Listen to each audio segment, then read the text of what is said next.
Welcome to investors hub. आज हम बात करते हैं रूल नंबर 7 की। रूल नंबर 7 ट्रेडिंग का हमें कहता है कि you should use technology to your advantage. जो टेक्नोलॉजी आज अवेलेबल है, be it in terms of different charts, अलग अलग तरह के आपको चार्ट्स देखने को मिलते हैं, डेली पैटर्न देखने को मिलता है, आपको पुरानी एवरेजेस देखने को मिलता है, आपको एक प्रेडिक्टिव आगे किस डायरेक्शन में मार्केट जा रही है वो चार्ट प्रेडिक्टिव लाइंस पे जाता है, आपको वो देखने को मिलता है। So what ever technology, news is a very important form of technology. तो आपको किसी तरह की भी अगर टेक्नोलॉजी पे एक्सेस है, उसका बेस्ट यूज करें अपने ट्रेडिंग को लेके।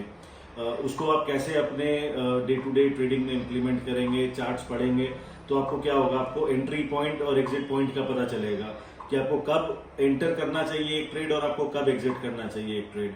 अगर आप चार्ट्स पढ़ना जानते हैं, एसडी जो कि स्टैंडर्ड डेविएशन है वो जानते हैं, 1 एसडी 2 एसडी का रेलेवेंस जानते हैं, आप सपोर्ट और रेजिस्टेंस का रेलेवेंस जानते हैं, अगर आप ये चीजें जानते हैं, आप अपने स्टॉप लॉस हो या आपका एक प्रेडिक्टिव प्रॉफिट हो कि आपका टारगेट प्रॉफिट कितना है, आप उसको डिफाइन कर सकते हैं कि कहाँ पे आपको प्रॉफिट बुक करके निकलना है या कितना मैक्सिमम आप स्टॉप लॉस ले सकते हैं। तो ये सब चीजें जानने के लिए टेक्नोलॉजी जितना ज्यादा आप savvy हैं उतना बेटर होगा। नहीं भी है तो कोई उसमें टेंशन वाली कोई दिक्कत वाली बात नहीं है। आप जो भी ट्रेडिंग प्लेटफॉर्म यूज करते हैं उसमें अगर आप जाते हैं, एग्जाम्पल के तौर पे आप चेक करिएगा, आप जाते हैं वॉच लिस्ट में आप एक प्रोडक्ट ले लेते हैं, अगर आप निफ्टी का उसमें फ्यूचर का आपने ले रखा है तो निफ्टी फ्यूचर उसमें सेलेक्ट करिए, राइट क्लिक करके उसका चार्ट खोलिए। एक आपको बेसिक बाय डिफॉल्ट कोई ना कोई ट्रेडिंग प्लेटफॉर्म एक डिफॉल्ट चार्ट आपको देगा, उसको सिर्फ आप 1 दिन 2 दिन के लिए स्टडी करिए कि उसमें आपको पैटर्न्स दिखेंगे। अगर उसमें बॉलिंजर एडेड है तो बॉलिंजर ठीक है, नहीं एडेड है तो उसको 1 एसडी पे या 2 एसडी पे आप बॉलिंजर ऐड कर लीजिए, ताकि आपको एक रेंज दिखती रहेगी कि ये रेंज आज की चल रही है, बॉलिंजर उसी हिसाब से ऊपर नीचे जा रहा है। उसमें आप ऐड कर सकते हैं तो सपोर्ट और रेजिस्टेंस लाइंस और ऐड कर लीजिए। ये बेसिक चीजें करिए एक बार के लिए, हम आपको ये दिखाएंगे कैसे करते हैं आने वाले दिनों में, बट अगर आप ये कर सकते हैं, ये बेसिक चीजें 2-3-4 चीजें बेसिक करिए, इसको 2-4 दिन स्टडी करिए, देखिए अब आप इसको रिलेट करिए अपने काम से।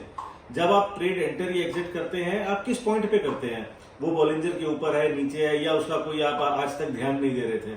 अगर नहीं दे रहे थे तो वो एक अपॉर्चुनिटी है, आप अपना रिटर्न या मैक्सिमाइज कर सकते हैं। हमने पिछले दिनों में बताया कि जब आप ट्रेडिंग करते हैं तो आप एक बिजनेस रन कर रहे हैं, ट्रेडिंग इज योर बिजनेस। तो इसको अब आप बिजनेस रन करते हैं तो आपका इंटेंशन यहाँ पे प्रॉफिट मैक्सिमाइजेशन है। अगर आप प्रॉफिट मैक्सिमाइज करना चाहते हैं तो आपको यही चीजों पे ध्यान देना होगा। प्रॉफिट मैक्सिमाइज कैसे होता है, प्रॉफिट बढ़ाएं और कॉस्ट को घटाएं। इस केस में कैसे होगा, आप प्रॉफिट जहां तक मैक्सिमम जाता है वहां जाए और जहां पे आपको लॉस लेना है मिनिमम लॉस पे निकले। अव्वल यही ये चीजें आपको बहुत मदद करेंगी। टेक्नोलॉजी, चार्ट्स, ग्राफ्स, ये चीजें बहुत मदद करेंगी। अगर आप सही से पढ़ सकते हैं उनको, उसको अपने डे टू डे ट्रेडिंग में इंप्लीमेंट कर सकते हैं, आप अपना प्रॉफिट मैक्सिमाइज जरूर कर सकते हैं। आप हमें फॉलो करिए, हमारे चैनल को सब्सक्राइब करिए, हम आपको आगे और बताएंगे आप क्या क्या चीजें अपनी ट्रेडिंग को बेटर करने के लिए कर सकते हैं। कोई क्वेरी है तो आप हमें हमारे वेबसाइट पे जाके आप क्वेरी रेज कर सकते हैं, www.investorshub.com, या आप व्हाट्सएप नंबर हमारा फ्लैश हो रहा है, इस पे आप हमें व्हाट्सएप कर सकते हैं, हमें ईमेल कर सकते हैं। आपकी क्वेरी का जो भी जवाब होगा हम आपको जरूर देंगे। Stay tuned and stay happy.